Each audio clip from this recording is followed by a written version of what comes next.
Bom, pessoal, me coube o tema de estratégia de ventilação mecânica no Covid-19, né? Nessa série que a gente está fazendo de ventilação mecânica.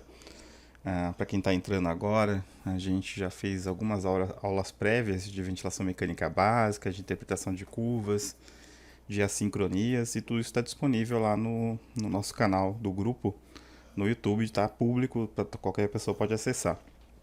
Que a gente tem aí, acho que umas pessoas novas que não assistiram as aulas previamente, que eu fiz uma divulgação em canais que eu não tinha feito anteriormente. Bom, então vamos lá. A estratégia de ventilação mecânica no Covid-19. Posso ter que fazer algumas pausas aqui, gente, porque eu estou administrando aqui quem que está entrando na sala do Zoom também, né? Bom, a primeira coisa o que é SARA, né? Porque a gente fala que a ventilação mecânica do Covid, a estratégia é diferente. A estratégia é diferente do que a estratégia de uma SARA convencional.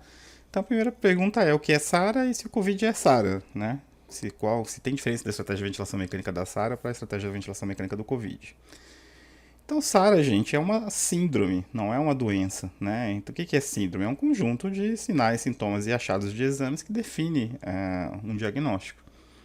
Então, a SARA, na verdade, é uma lesão pulmonar difusa aguda e inflamatória associada a diversas etiologias. A gente tem mais de 60 etiologias associadas à SARA e Covid-19 é só apenas mais uma delas.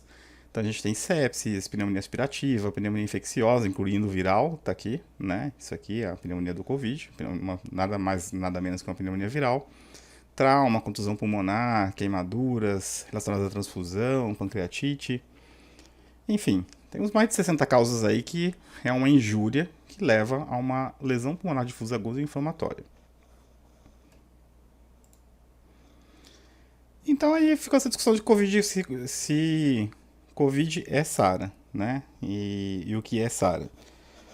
Então, em 2012, a definição de Berlim ela veio para ajudar no diagnóstico da síndrome SARA, que essa, como eu falei, não é uma doença.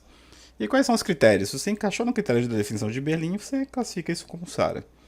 O critério é basicamente sintomas respiratórios que aconteceram depois de uma semana de algum fator causal, como por exemplo uma infecção pelo Covid, opacidades dos infiltrados bilaterais na radiografia ou na tomografia, e a insuficiência respiratória do paciente não pode ser explicada por insuficiência cardíaca ou por sobrecarga de fluidos, né? E a gente vai ter uma alteração da relação PF, né, da relação PO2-FO2, que é o marcador de estar atrapalhando a oxigenação, né, da insuficiência respiratória.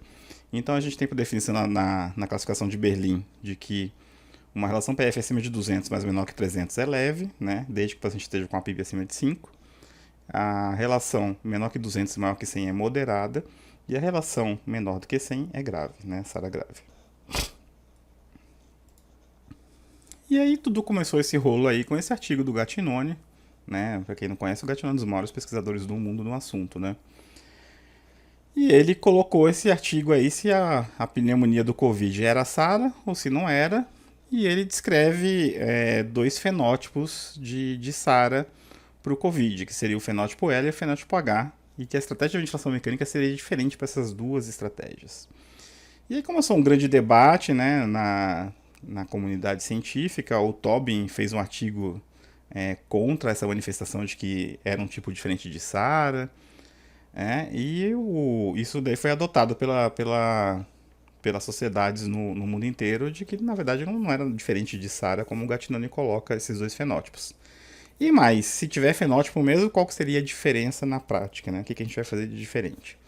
O Luciano Azevedo deu uma aula sobre atualização e ventilação mecânica no ano passado. Ele coloca isso daqui, que é o mito, né? Que a Covid seria uma SARA diferente, ou seja, é o mesmo tipo de SARA de sempre. O Gattinone descreveu esses dois perfis aqui, como eu já tinha conversado. Seria uma pneumonia tipo L, que é o perfil low, e o pneumonia do perfil H, né? Uma SARA L e uma SARA H.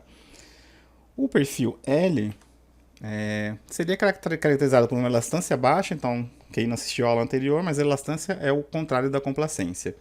E a complacência é a capacidade do pulmão de acomodar ar. Então, um paciente com elastância baixa significa que ele tem uma complacência alta, ou seja, um pulmão molinho, consegue acomodar ar, não é o pulmão que dá o problema para ventilar. Só que é um pulmão que não tem muita recrutabilidade. Por quê? Porque os alvéolos estão abertos e é um pulmão que responde mal à PIP. Ele não é recrutável. Quando você aumenta muito a PIP desse paciente, o que acontece é que ele hiperinsufla bastante, faz instabilidade hemodinâmica. E além de não ter nenhum ganho em oxigenação, ainda piora o paciente, né? Tanto lesão pulmonar quanto em hemodinâmica mesmo, por diminuição do retorno venoso, né? E o perfil H seria o que a gente conhece como a SARA clássica, que é um pulmão com elastância alta, ou seja, complacência baixa, inversamente proporcional. Um pulmão duro, acomoda pouco ar, que você tem que trabalhar com altas pressões, é difícil de ventilar esse paciente. Mas é um pulmão, ao mesmo tempo, altamente recrutável. É um pulmão que responde bem à PIP, né? Ele utiliza as estratégias de SARA convencionais que a gente está acostumado. Então, por esses fenótipos L e fenótipo H, foi proposto aí duas linhas de tratamento, que na verdade seria ventilação protetora no perfil L, só que com PIP baixa, no máximo 8 a 10, né? E isso, se você for olhar a série de casos dos Covid, a maior parte dos pacientes não usa PIPs muito altas mesmo. E o tratamento do fenótipo H, que seria a SARA habitual, com PIP mais elevado e necessidade de posição prona. Talvez, na verdade, nem haja diferença de fenótipo, seja só talvez um Covid SARA em fase inicial, que você tem um pouco mais de vidro fosco, né? E quando você tem já mais consolidação, mais comprometimento do pulmão, você teria uma perda de complacência, né? Isso também é uma teoria. Bom, enfim. Aí o Tobin publicou esse artigo, que é logo depois do Gattinone, isso é em 2019 ainda. Eu sigo a linha do Tobin, né? Quem me acompanha no grupo já sabe. Mas na linha do Tobin ele fala assim, fazer um diagnóstico de SARA no paciente com doença de corona realmente faz diferença? E aí ele critica essa história de tratar a SARA de acordo com tabela, né? Que é o que a gente faz na SARA clássica pela tabela da ARDSNet. Ele fala que tratar por tabela é um negócio sem raciocínio, né? Mindless. E que se você olhar a tabela baixa de PIP baixa com a tabela de PIP alta, ele fala que no FO2 de 60%, se o paciente seguir a tabela baixa, ele usa 10 de PIP. Se ele seguir a tabela alta, ele usa 20, não tem outras opções, ou seja, não existe individualização. Uma faixa de PIP muito alta. Eu concordo plenamente com essa afirmação do Tobin. Eu acho que é muito melhor você individualizar e descobrir qual a PIP para aquele paciente, para aquele paciente individual, para aquele pulmão, aquela complacência. Ele também fala isso daqui que a gente tende a esquecer que as doenças não existem separadas dos pacientes. A gente trata paciente, não doença. Ou seja, a gente está tratando só SARA, a gente está tratando aquele paciente com a individualização. E isso é bem do que a gente fala no grupo, né? A medicina intensiva customizada, né? Ou seja, a medicina intensiva personalizada que vem ganhando força. Então não é simplesmente seguir cegamente um protocolo baseado em receita de bolo, que é o que ele fala aqui, né? Lembrando que apesar disso eu concordar com o Tobin e o que ele escreve, os estudos não mostraram diferença dessa estratégia brasileira do Open Lung, né, de titulação, de pressão de extensão, da tabela da ADSNet. Isso foi uma coisa bem chata, assim, a gente esperava que fosse comprovada a diferença e não foi comprovada na literatura. Então usar tabela ou usar personalizado a estratégia do Open Lung, do grupo do Marcelo Amato, a rigor não existe diferença estatística, né? Embora a gente acredite que seja superior, sim, que os estudos ainda não conseguiram demonstrar isso daí. Bom, aí logo depois dessa polêmica toda, a SARA do Covid é uma SARA como todas, ou existe o perfil L e o perfil H, porque a gente nunca tinha visto SARA com complacência alta, a gente sempre viu SARA com complacência muito baixa. E aí foram levantados, nesse estudo, foram levantados os pacientes com SARA antes da epidemia do Covid. E eles foram olhar a complacência desses pacientes. Então essa história que a gente acreditava de que SARA sempre tinha complacência ruim é mentira. A gente sempre teve SARA com complacência boa, que os pacientes não são tão graves, é mais fácil de ventilar, né? Então se você olhar aqui nesse gráfico, ele plotou aqui os pacientes com SARA e a complacência deles, isso antes do Covid. Então aqui no eixo Y eu tenho a complacência, aqui a complacência de 25, a complacência de 50, SARA normalmente tem uma complacência aí em torno de 25, né? Você vê que a maior parte dos pontos dos pacientes de SARA estão aqui nessa faixa mesmo. E aqui a relação PF, né? Você vê aqui que abaixo de 100, o meu espectro de SARA grave está aqui, né? Uma relação PF muito baixa. Só que se você olhar, tem vários pontos, inclusive acima de 50, que é uma complacência boa até, né? Em contexto de SARA. Ou seja, SARA sempre foi heterogêneo, né? Ele sempre teve pacientes com SARA, que são a maioria com complacência baixa, mas sempre tivemos também pacientes com SARA com complacência alta. Então, cai meio que a história que o Covid seria diferente. Na verdade, a SARA sempre foi heterogênea, vocês viram que tem mais de 60 causas. A SARA não é uma doença, é uma síndrome, então obviamente que vai existir heterogeneidade nessa síndrome, né? Porque não é uma causa única, não é uma fisiopatologia única. E aqui ele mostra bem isso, a mortalidade de acordo com a perda de complacência, né? É uma relação linear, ou seja, se existissem fenótipos diferentes mesmo, eu teria uma estratificação em dois grupos aqui, mas a mortalidade está bem associada, na verdade, à gravidade do paciente. Bom, então a primeira consideração da aula é que Covid sim faz SARA e é a mesma SARA de sempre. Se isto dito, como é que eu vou ventilar a ventilação mecânica no Covid? Não mudou nada, né? É a ventilação mecânica da SARA, como sempre foi.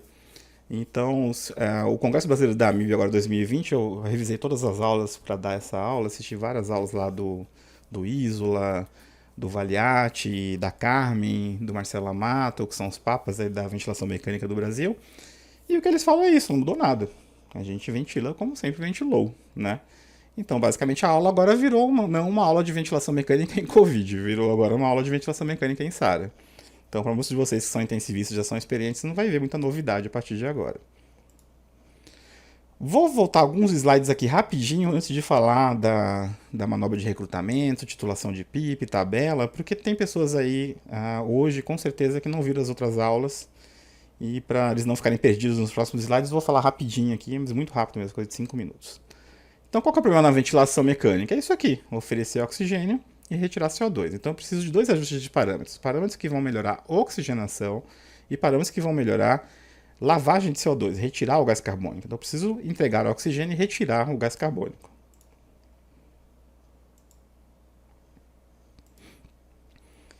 Resumindo, uma aula muito grande de ventilação mecânica de 40 minutos, o que é muito importante para a oxigenação? Essas duas medidas aqui são as mais importantes. É FO2, quanto de oxigênio tem dentro do alvéolo, aqui dentro, e qual que é a pressão média da via aérea, né? Especialmente a PIP. Então, as duas manobras que mais impactam no ajuste da oxigenação é a PIP e a FO2. É por isso que são os parâmetros mais importantes que vocês vão ver os ajustes agora. E quais são os parâmetros importantes para lavar gás carbônico? O gás carbônico está aqui, um ar sujo aí, cheio de gás carbônico dentro do alvéolo, então eu preciso de ar entrando. O ar limpo vai entrar aqui e vai jogar esse ar sujo para fora. Então eu preciso circular o ar dentro do pulmão.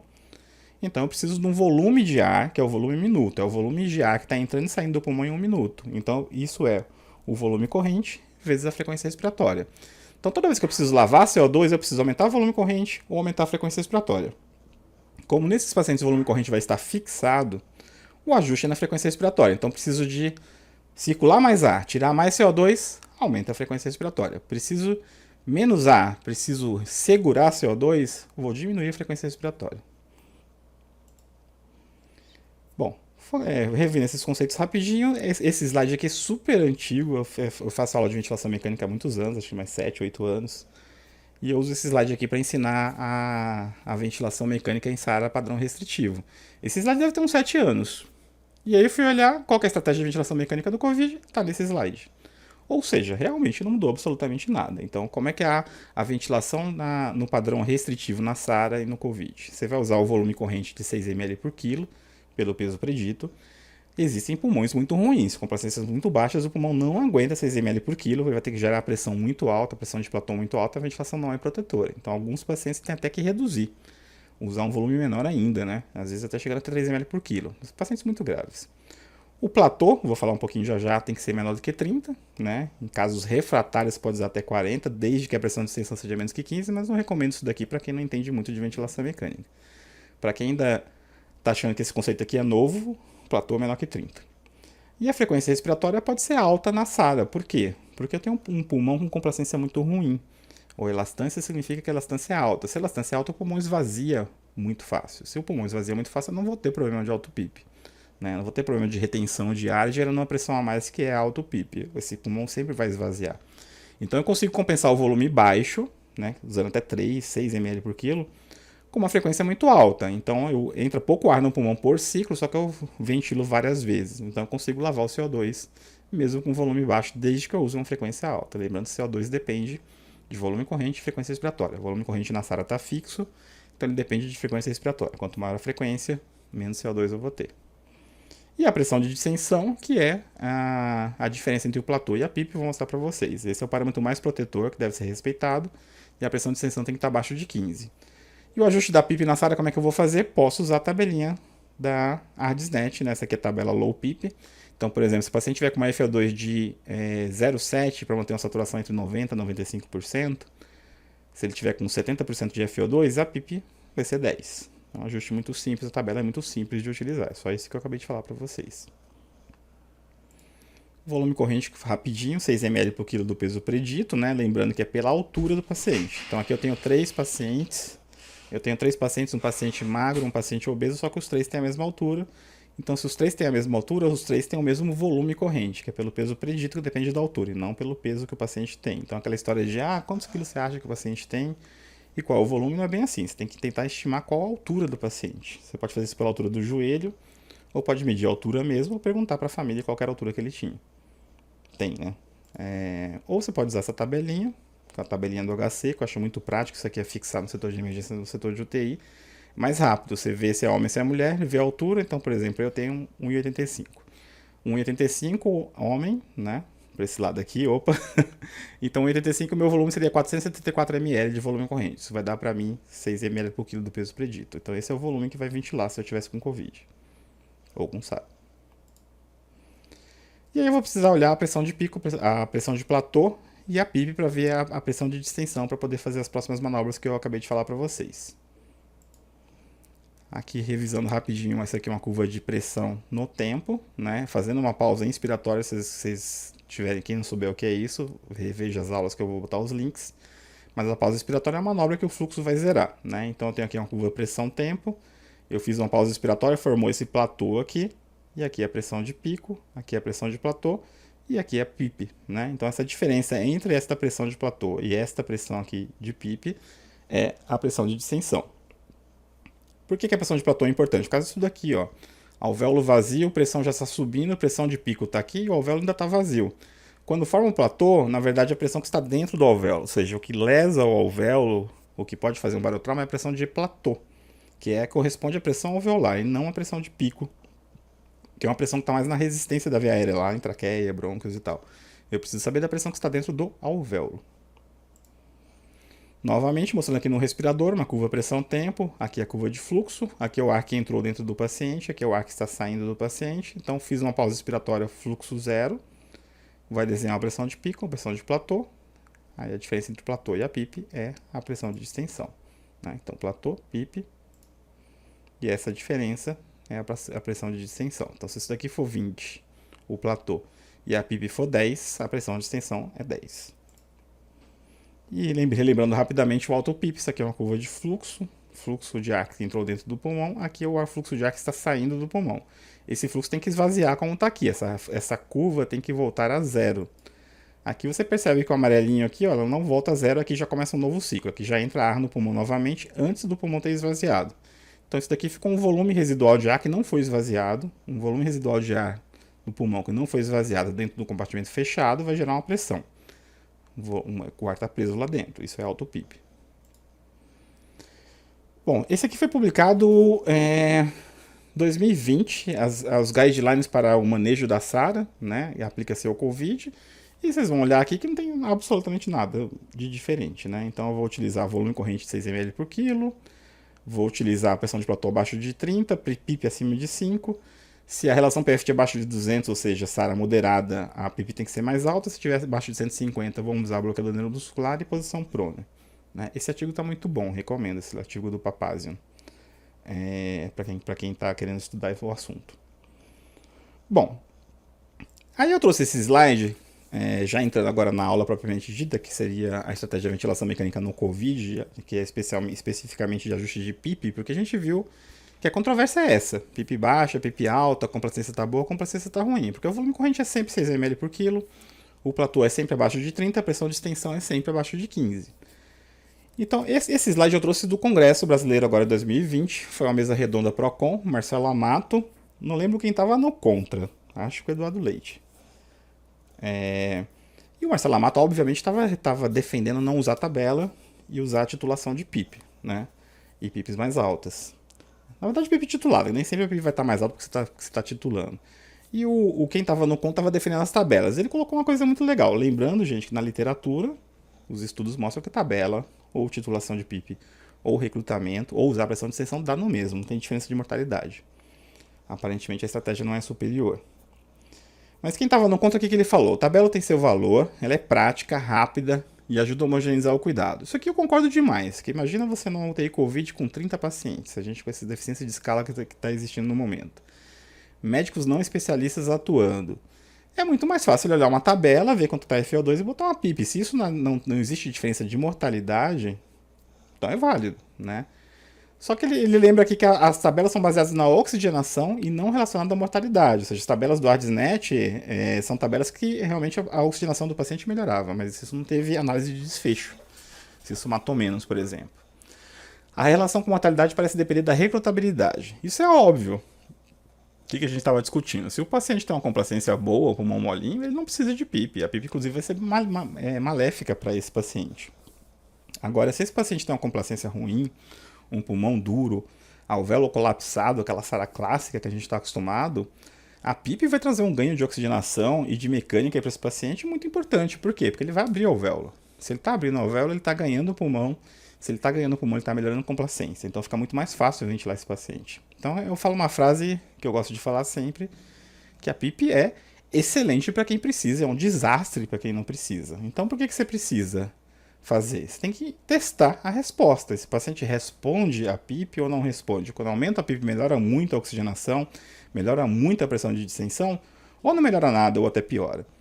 Então se ele for recrutável, recrute. Né? Use PIPs mais altos, PIPs titulados. Se ele não for recrutável, não use. Então, o que ele sugeriu nesse PROCON aqui que o Marcelo Amato também concordou? Se o paciente é recrutável, use a tabela ARDSNET PIP alta. Se o paciente não é recrutável, use a tabela da ARDSNET PIP baixa. Lembrando que o Marcelo Amato defende realmente a titulação da PIP pela tabela que eu vou mostrar para vocês. Aqui eu estou falando da tabela da ARDSNET, né? E aqui trago para você a tabela da ARDSNET, que é a estratégia mais clássica de ventilação mecânica. Então SARA moderada grave, eu vou usar a tabelinha.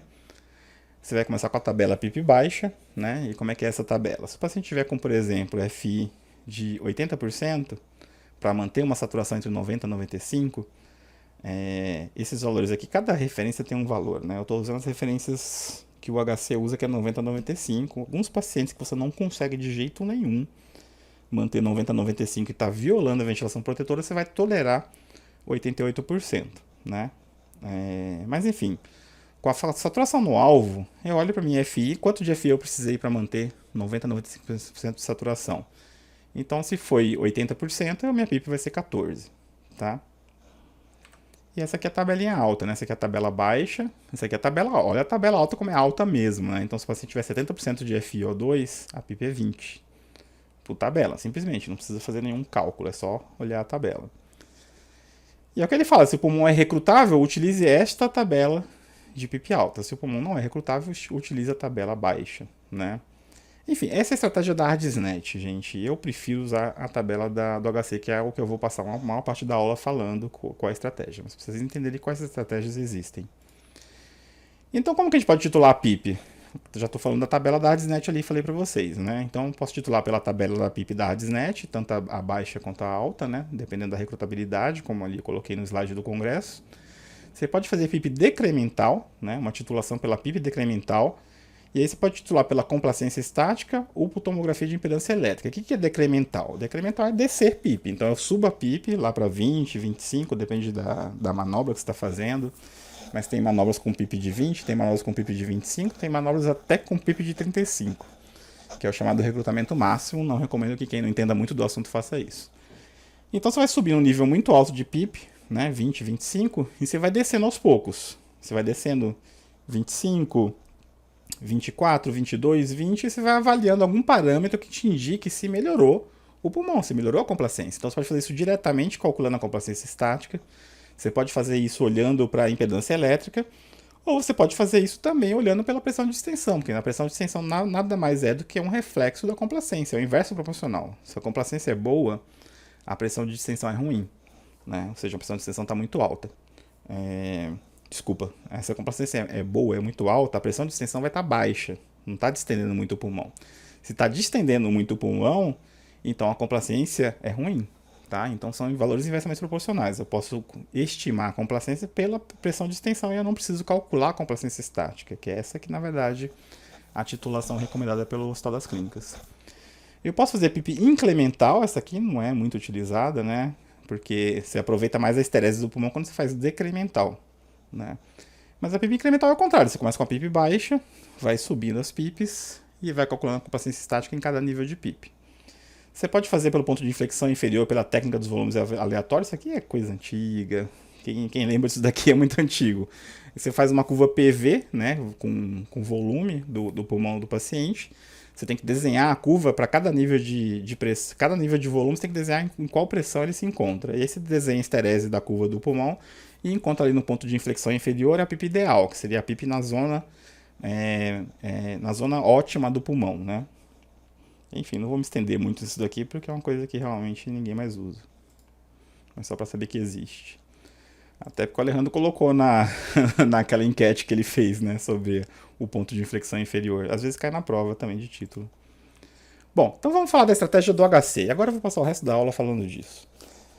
A aula é curta, tá? São mais 7 slides, só que aí depois eu vou passar os vídeos para vocês da titulação que o HC sugere. Então, como que o HC sugere ajuste inicial? Você pegou um paciente com Covid, né? O paciente foi para o respirador, você está ligando o respirador para esse paciente pela primeira vez. Então, fase inicial, garante sedação profunda, eles sugerem propofol, midazolam e sempre analgesia, né? Seja com fentanil em bomba, seja com morfina em bomba, sempre tem analgesia. E o sedativo fica a seu critério, né? Pode usar ketamina, pode usar midazolam, propofol. Então, qual vai ser o ajuste inicial do HC? Você começa no modo VCV, tá? Sempre vai ser 6 ml por quilo do peso ideal, né? Consulte a tabela, aquela tabelinha que já tem lá pela altura o volume corrente do paciente. O fluxo em VCV, você vai ajustar a velocidade de fluxo, a velocidade que o ar está entrando, né? Quanto mais rápido, menor o tempo expiratório. Quanto mais rápido eu vou no carro, menos tempo eu levo para chegar no meu destino. Quanto mais devagar eu vou, se eu estou andando 30 km por hora e 30 litros por minuto, eu vou mais devagar. Tempo expiratório mais alto. Então, quanto maior o fluxo, menor o tempo expiratório. Quanto menor o fluxo, maior o tempo expiratório. Então, vou ajustar o fluxo entre 30 a 60 litros por minuto. Uma frequência inicial de 25. Isso aqui é importante, porque vocês costumam começar com frequências muito baixas, 12, 14.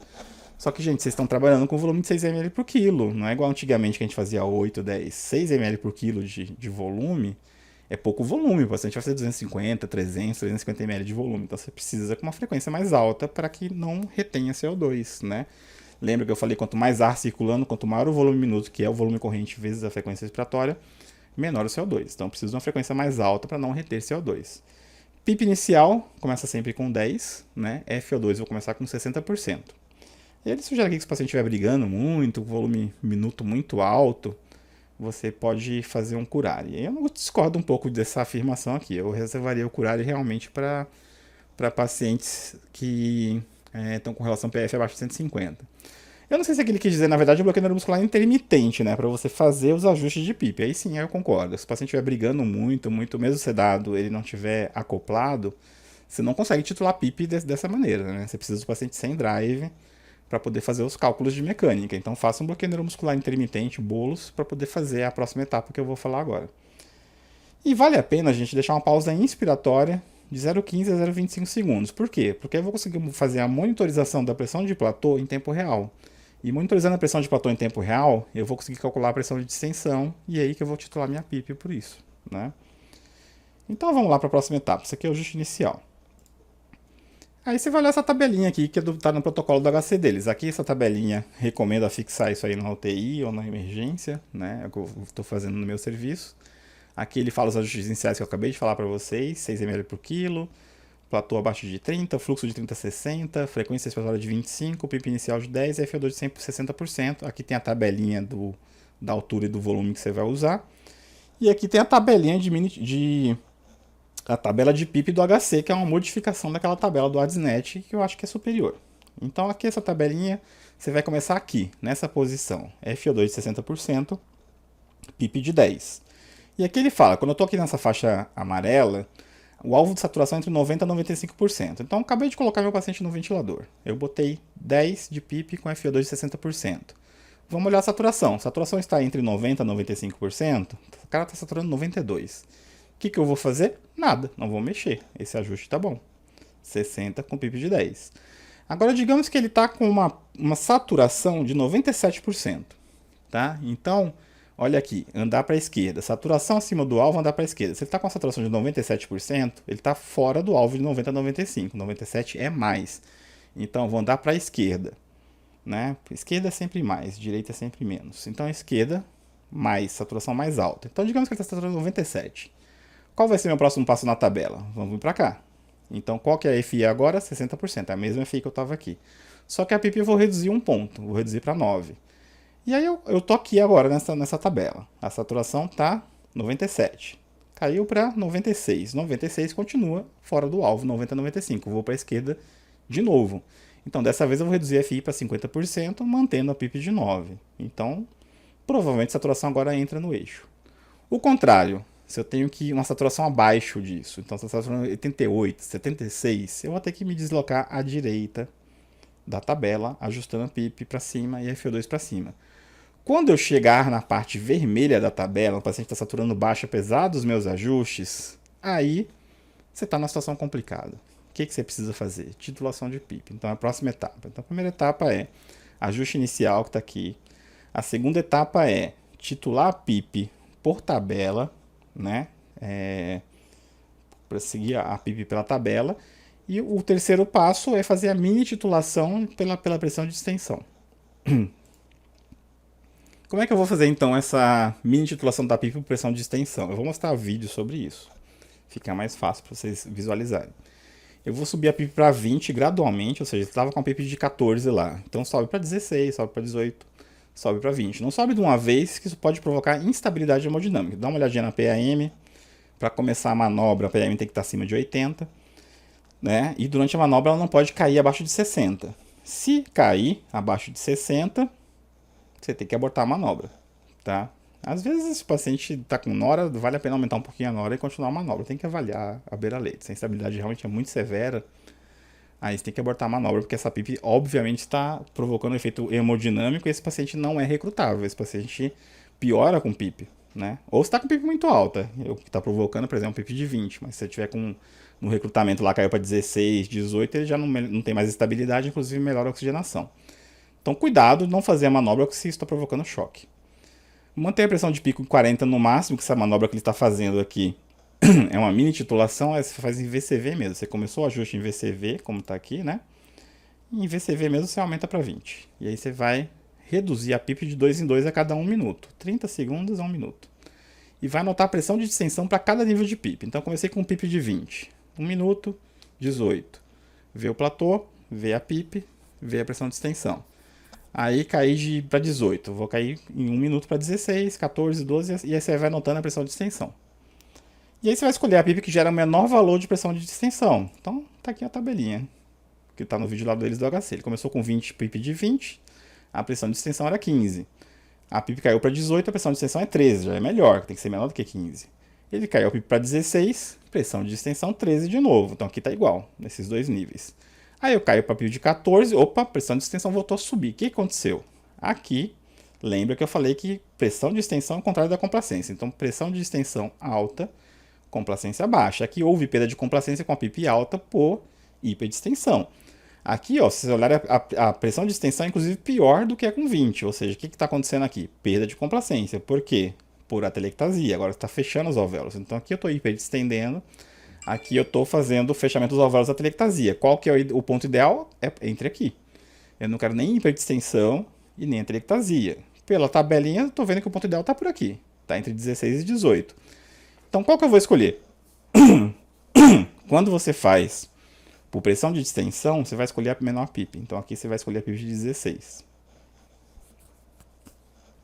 Por que eu estou falando isso? Porque quando você faz por complacência estática é o contrário. Se tivesse aqui fazendo por complacência estática para cada nível de PIP, se aqui fosse a complacência estática de 20 e aqui 20, você escolheria a PIP de 18. Mas pela pressão de distensão aqui você vai escolher a PIP de 16. Então aqui tem um gráficozinho, o Y tem a pressão de distensão e aqui tem a PIP. Então, ó, 12, eu tenho pressão de distensão alta, 20 eu tenho pressão de extensão alta. Então esta faixa aqui que eu quero, a melhor faixa de pressão de extensão, está entre esses dois pontos aqui, que é 16 e 18. Então eu vou utilizar a PIP ideal para esse paciente, customizada aqui, eu não vou usar tabela, eu vou usar a PIP para este paciente.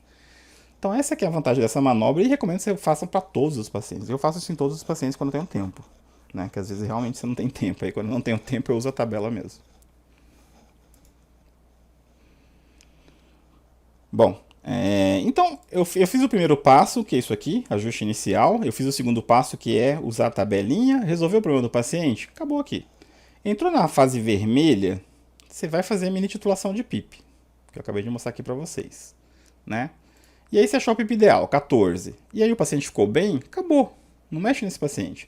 Agora, se eu achei a PIP ideal aqui, mas eu estou violando a ventilação protetora, ou o paciente não está bem, ele continua hipoxêmico, então qual que é o terceiro passo que eu posso fazer? Eu posso fazer uma manobra de recrutamento, que é isso aqui. É a manobra de resgate, tá? Você já fez todas as etapas, não funcionou, eu vou fazer essa manobra de recrutamento alveolar. O que é a manobra de recrutamento alveolar? Qual que é o racional disso? O racional é que o pulmão abre de um jeito e fecha de outro. Então o que eu estou falando? Quando eu uso uma PIP de 20, imagina que eu tenho alvéolos de 5, alvéolos de 10, alvéolos de 15 e alvéolos de 20. Então quando eu estou com uma PIP de 20, eu abro todos os alvéolos, até o alvéolo de 20 vai abrir. Só que quando eu caio a PIP, eu abri todos os alvéolos até 20. Aí digamos que eu voltei para uma PIP de 10. Então o que se esperaria é que você vai fechar os alvéolos de 15 e de 20. Mas o pulmão não funciona assim, porque ele abre de um jeito e fecha de outro. Então quando você abre o alvéolo com uma PIP de 20, quando você retorna para uma PIP de 10 depois de ter aberto com 20, esses alvéolos de 15 e de 20, às vezes eles continuam abertos, mesmo com a PIP de 10. Né? Então isso traz ganho, porque você mantém todos os alvéolos abertos mesmo com a PIP menor. Isso é usar a fisiologia do pulmão, que chama esterese. É esse fenômeno de ter uma complacência quando abre e uma outra complacência quando fecha. Né? Então o recrutamento você vai trabalhar com isso. Ele é uma ferramenta muito poderosa. Eu resolvo muito o paciente com essa ferramenta quando as pessoas acham que não tem mais jeito ali.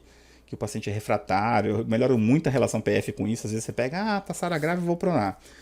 Aí eu falo, você fez recrutamento? Você titulou a PIP? Não. Aí eu chego lá, o paciente estava saturando 80, 85, estava com a relação PF baixa, eu deixo o cara saturando 93 com a relação PF melhor. Por quê? O que eu fiz?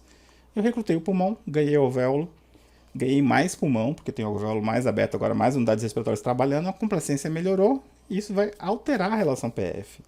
Então eu até costumo brincar, falar, porque você prona menos que os outros, porque nem sempre eu preciso, eu consigo botar uma relação PF acima de 150. Vários desses que o pessoal fala, é SARA grave, na verdade não é SARA grave. É um paciente mal otimizado, é um paciente que está ventilando com PIP inadequada para aquele paciente. Bom, enfim, então o que é a manobra de resgate? É essa história de usar a esterese do pulmão. Jogar uma PIP mais alta, abrir todos os alvéolos, voltar para uma PIP mais baixa e manter os alvéolos abertos. Né? Então como é que você vai fazer isso? Você precisa mudar para PCV, vai ter que sair de VCV, porque eu não posso arriscar pressões muito altas para não dar barotrauma. Eu vou desligar o backup e aumentar os limites de alarme de pressão, que eu vou fazer um PIP de 25, com um delta de 15, a pressão máxima vai ser da 40. Se tiver com o alarme ali ligado em 30, 35, ele vai ficar pitando o tempo inteiro. Então joga esse alarme aí acima de 45, porque você vai ter pelo menos 40 de pressão. Então mudei para PCV, vou botar uma frequência respiratória de 20, vou botar um tempo expiratório de 1.5, por quê? Porque eu quero uma relação IE de 1 para 1. Para poder recrutar mesmo, abrir bem o pulmão, preciso de um tempo expiratório mais prolongado, manter o alvéolo aberto, com a pressão alta de 20, com a PIP de 20, para esse alvéolo abrir e, teoricamente, ficar aberto.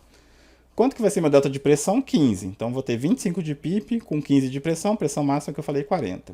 Só que eu não vou subir 25 de PIP de uma vez só, que o paciente pode chocar e até parar. Então, você aumenta a PIP primeiro para 15, olha a hemodinâmica, olha se ele não está chocado, se a PM está acima de 80. Espera 5 a 8 ciclos inspiratórios, isso normalmente dá uns 30 segundos. Espera esses 5 a 8 ciclos inspiratórios, tudo certo, a pressão está boa, aumenta a PIP para 20. Mesma coisa, olha a pressão, espera mais 5, 8 ciclos respiratórios, aumenta a PIP para 25. Então agora eu abri a maior parte dos alvéolos. E aí agora que eu fiz isso, o pulmão está aberto, eu posso simplesmente voltar para a PIP que eu estava antes. Então eu já fiz a titulação da PIP, a PIP para o cara é 14. Agora eu vou até 25 fazer esse recrutamento aqui, aí eu volto para VCV, volto aqueles parâmetros que eu mostrei para vocês e volto minha PIP de 14. Vai ser outro pulmão. Você já vai ter uma melhora de complacência, você vai ter uma relação PF mais baixa. Ou você pode fazer também uma coisa que eu, na prática, faço muito. Eu faço primeiro o recrutamento, abro o pulmão e depois eu titulo. Então eu acho a PIP titulada depois do recrutamento. Não é bem a estratégia do HC. O HC recomenda o contrário, mas acho que talvez eles tenham medo das pessoas fazendo o recrutamento sem muita expertise. Esse aqui é o racional do recrutamento. Eu comecei com a PIP de 15, vou subir para 20. Cada etapa aqui, ó, é de 5 a 8 ciclos, então talvez 30 segundos. 30 segundos a 1 minuto. 15, 20 e 25. Sendo que eu mantive um delta de 15, né? Então tá sempre, ó, com delta de 15. Então a pressão máxima aqui vai ser 30, aqui vai ser 35, aqui vai ser 40. E aí depois que você fez isso, abriu o pulmão, você volta lá para a tua PIP que está escolhida ou você faz a titulação agora. Cuidado que um paciente que está com PIP muito alta, sistema fechado, traquequera é obrigatório, porque se desconectar o respirador para aspirar, você vai perder a pressurização, porque quando você desconecta do respirador, a PIP vai para quanto? Vai para PIP fisiológica, né? 0, 3, por aí. Então tudo que você fez vai fechar todos os alvéolos, você provoca colapso ali naquela hora. Então é bem tradicional, o físio desconecta ali, o paciente descompensa completamente quando você está usando PIPs mais altos. Então, gente, sempre traquequer para esses pacientes. Bom, a aula encerrou aqui, vou mostrar para vocês o aplicativo do HC, tá? Que é o aplicativo feito pelo Marcelo Amato, é Covid-19 ventilação mecânica. Ele fala aqui sobre ventilação protetora, ele fala de ajuste inicial, ele traz uma tabelinha de volume corrente. Aqui ele traz uma calculadora para mini titulação, para você colocar aqui qual que é o platô do paciente, qual que é a pressão de extensão e achar qual que é a PIP ideal. Recomendo muito esse aplicativo justamente para quem tem mais dúvida em ventilação mecânica. Eu vou passar 2 vídeos agora de treinamento do HC, que são 5 minutos cada, então vai dar 10 minutos total. O primeiro vídeo é de ajuste inicial, o segundo vídeo é da manobra de mini titulação. Não, desculpa, é o ajuste da PIP pela tabela. E também tem um vídeo de mini titulação, desculpa. O que vai ficar faltando é o vídeo de manobra de recrutamento, que é um vídeo mais prolongado, eu não quero passar agora, que acho que são 20 minutos. Mas eu vou deixar o link para vocês verem depois da aula, tá? Então vamos passar esses 2 vídeos aí de 5 minutos, dá 10 minutos. E depois a gente abre para as dúvidas aí. Meu último slide antes dos vídeos, né? Que são as mensagens para levar para casa. A SARA do Covid é igual a todas as outras SARAs. Dê preferência à titulação de PIP sobre tabela, tendo tempo, tendo expertise. Mas não é um crime usar tabelas. Tabelas podem e devem ser usadas num contexto de grande número de pacientes ventilados e médicos menos experientes. Quanto menos experiente o médico, melhor ficar na tabela, melhor ficar no método do HC e não entra muito na história do recrutamento, nem submáximo nem máximo. Isso realmente precisa ter um pouco mais de expertise. Se você fizer a tabela, fizer aquela titulação que a gente está dando aqui na aula, você já resolveu 97% dos pacientes, muito melhor do que a gente tem visto aí na prática. Então não é pouca coisa isso daqui já é bastante. Considerar sempre prona e bloqueio neuromuscular quando a relação PF estiver abaixo de 150, lembrando, titula a PIP primeiro, né, para dizer que realmente isso aqui é uma SARA grave, porque eu vejo muita SARA aí que o pessoal acha que é grave e na verdade é uma SARA mal conduzida, né? É pouca PIP, na verdade, normalmente. E o pulmão está colapsado. E cuidado sempre com a hemodinâmica quando usar a manobra de recrutamento. Usou PIP alta, gente, se o paciente tiver uma complacência muito boa, o pulmão tá bom e não precisa de PIP, ele vai distender muito o pulmão vai aumentar muito a pressão dentro da cavidade torácica e vai comprimir o lado direito do coração. Porque o lado esquerdo do coração é robusto, né? O ventrículo esquerdo tem uma massa muscular grande, trabalha com pressões altas. Mas o lado direito do coração, VH, vátrio direito, ventrículo direito, é mais sensível à pressão muito alta intratorácica. Então você pode provocar colapso do retorno pela veia cava, da pré-carga do ventrículo direito, e pode provocar choque. Então vamos passar os vídeos aí agora.